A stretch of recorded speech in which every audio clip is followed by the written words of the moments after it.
Joining us right now is Baret Lepejian. He is the owner of the Tinhorn Flats Saloon and Grill.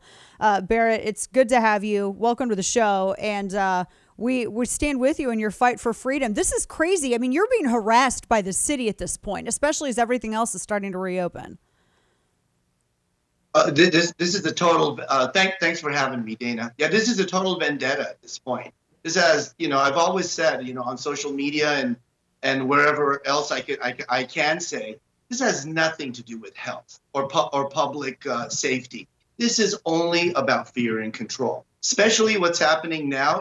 Everywhere else is open, and they're arresting my kid. And, they just arrested him yesterday. He was on the sidewalk just near the restaurant when they arrested him. They cuffed him and took him away. And that's the third time in like 5 days. Wow. So because I want this started.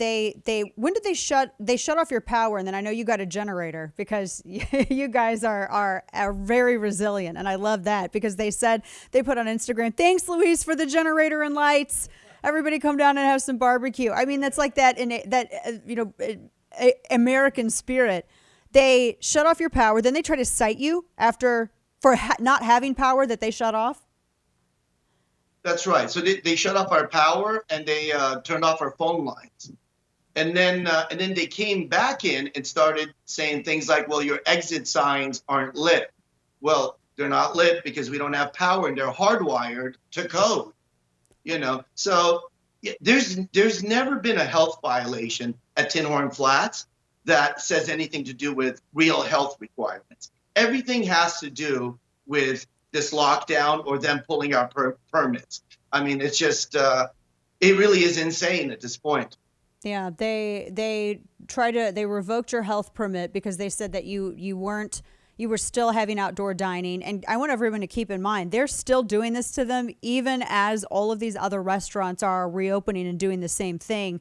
But Burbank has it in for Tinhorn Flats for some reason. Now from what I understand, they filed a lawsuit at the beginning of last month because they said that you were a public nuisance. Then they required you to cease operations, which you didn't do, and other people are being supportive. March 16th, that's when the LA County Superior Court ruled that the city of Burbank can padlock your doors, which were promptly unpadlocked. And then, did I see correctly yesterday that the city was putting sandbags in front of the doors, and they sent people out to threaten to arrest anyone that removed a sandbag? Yes. So both entrances, we have a side entrance and a front entrance. They're sandbagged. And what I was going to say earlier is, and I'm not joking when I say this, they sent out the SWAT team. Okay, there's a photograph on our Instagram account. By the way, our Facebook account has been deleted, and the reason it was deleted, I've never been in Facebook jail. I don't, I keep my thoughts on Facebook pretty straightforward. They deleted it because I asked our supporters to call up the Burbank City Council member, who's really the one that's thrown the wrench in all of this. He's the one that's against us.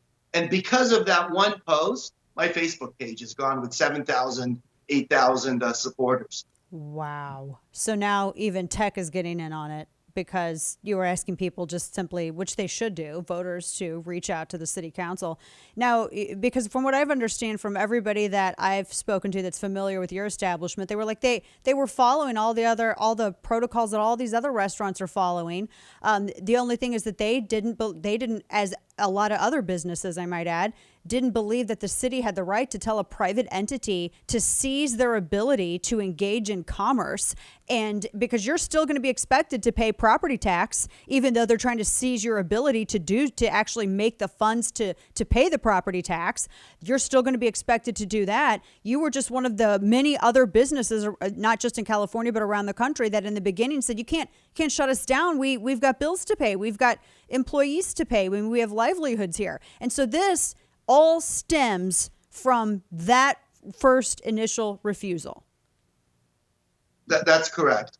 I mean, the thing about it is, when we opened back up, Dana, we were following all the protocol. Yeah. We did not open up inside. My staff was wearing their masks. We were only outside. So I mean, we were trying to do all the right things. And one other thing that you did not mention was that the Burbank City Council has now taken away our conditional use permit, which is basically your right to exist. And they pulled that because we don't have a health permit. So it's just sort of like the domino effect. They just keep taking one permit and then taking away another permit because you don't have the first permit. And I just wanted to say, without the conditional use permit, there's rules and laws associated with that. I still follow everything that my conditional use permit has always asked me. Whether I have these permits or don't have these permits, I still follow the rules. But, like I said, the Burbank PD has decided that, the only way to deal with me is to send their full SWAT team. And I'm not joking. I'm talking about the full stormtroopers coming in. Yeah, I saw some of the images from that, which that was really shocking. We're speaking with Baret Lepejian, who's the owner of TINHORN Flat Saloon and Grill in Burbank, and the city of Burbank's been trying to shut them down from the very beginning. TINHORN Flats, they followed all the rules, stayed open, so then they revoke their health permit, and then from that they revoke their conditional use permit because they said you don't have a health permit because they revoked it. They're creating the problem to continually cite you for. And this is persecution, absolute persecution. Has anyone in Burbank government at all defended you and spoke out against this? Because this is tyranny. It really is. With Mark Garagos, my attorney, we had a Zoom meeting with the mayor, the vice mayor, and their prosecutors, and that must have been about 2 weeks ago. And I felt the mayor was very genuine, and he reached out to me, and he said, look, we need to make this thing go away for your sake and our sake. And I said, fine, let's find a happy medium here where, you guys end up looking okay. And, I'm not going to close. That's the bottom line. Just let me know. If you want me to close for a few days or whatever, we got to do something that works. That's it. He never reached out again.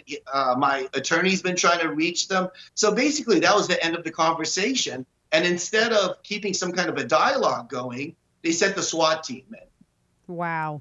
That was crazy to see those images. And I've been seeing, like I said, telling everyone we're talking to Baret Lepejian, owner of TINHORN Flat Saloon and Grill. The sandbags, I saw the pictures of the sandbags that they put in front of the doors. And you've been operating on the patio. You've been following, despite everything that the city's been doing to you. You've also received a lot of support from the public. Tell me about that. That's really, really been a very humbling experience. We have a GoFundMe page, and, it's incredible. So these people are not only bringing generators, bringing gas for the generators, protesting outside our doors, in our favor. But, they're financially trying to help us.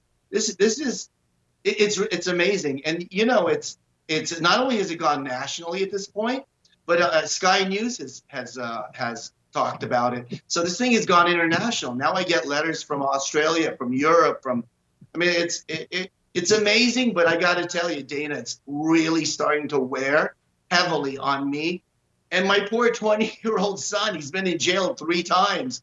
This isn't an experience that I really wanted. But on the other hand, he feels as strongly or more or stronger than I do.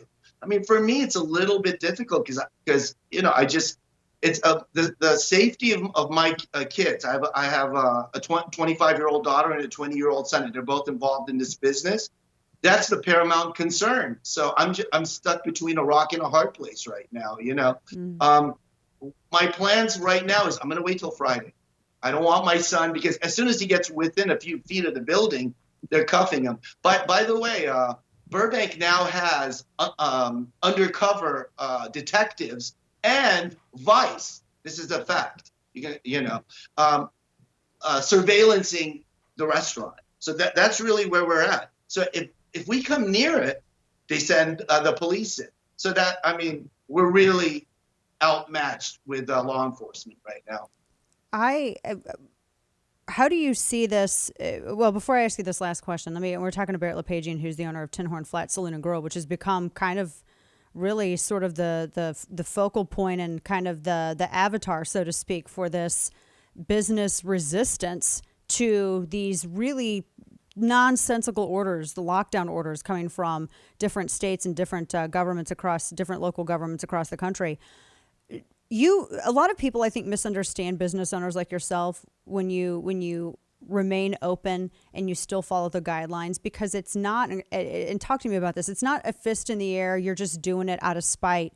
I mean, it is your livelihood. I mean, this is I mean, you just were telling me how your children are also involved in this. It's truly a family business. And I mean, there are people whose incomes, whose livelihoods depend on your ability, your restaurant's ability, your entity's ability to engage in commerce. Talk to me about why you decided to disregard those lockdown orders and do what you did. Dana, let me just say this, and I'm not speaking for myself here. I honestly feel like I'm speaking for every restaurant owner. Being a restaurant owner, a small restaurant owner, I'm not talking about In-N-Out Burgers or the big chains. I don't know how they do it. Being a small restaurant owner, it's exceptionally difficult and challenging just to pay your bills. There's days you do not make money. Okay. I mean, between the happy hours and this and that, and the takeout food, without getting into names, the services that do it, they take 20, 30%. I've always compared the restaurant business to a pie. At this point, especially in California, 95% of your pie is eaten before you get to have a slice, and you don't even have a slice. So that being said, I have nothing to lose. If I had stayed closed, I would have lost it anyway. I mean, just like you said, none of the costs go away. Not my satellite bill, the power doesn't go away just because I have people there or not. All my fridges are on. I mean, if I cut the power and I have 18 beers on draft, they go bad. So my point is, what have I got to lose? There's so much overhead in a restaurant and really so little payback. This is what I'll say, Dana. Given that I have nothing to lose, I'll go down with the ship at this point. Seeing what I've seen from the Burbank City Council and how reckless and how far left they are, and seeing how they're dealing with a small business owner, with law enforcement coming in with shotguns, and you know what? Fine. They literally have the wrong guy, Dana. I will sacrifice everything I have, but I'm not going to stand down. And there are a lot of people who are going to find a lot of encouragement in that, and I think draw from that strength and do the same in their own states in dealing with something similar. Baret Lepejian, your son Lucas Lepejian, and the family that operates TINHORN Flats, they do have a legal defense fund. It is over at GoFundMe, and I'll make sure that we send that out. But it's look for GoFundMe and search for TINHORN Flats Legal Defense Fund. We're going to follow the story, Baret. Last quick thing. How can people help you besides the GoFundMe? How can they help? Just show up. I mean, unfortunately, that's where we're at. Just show up. I don't even mean like as a customer.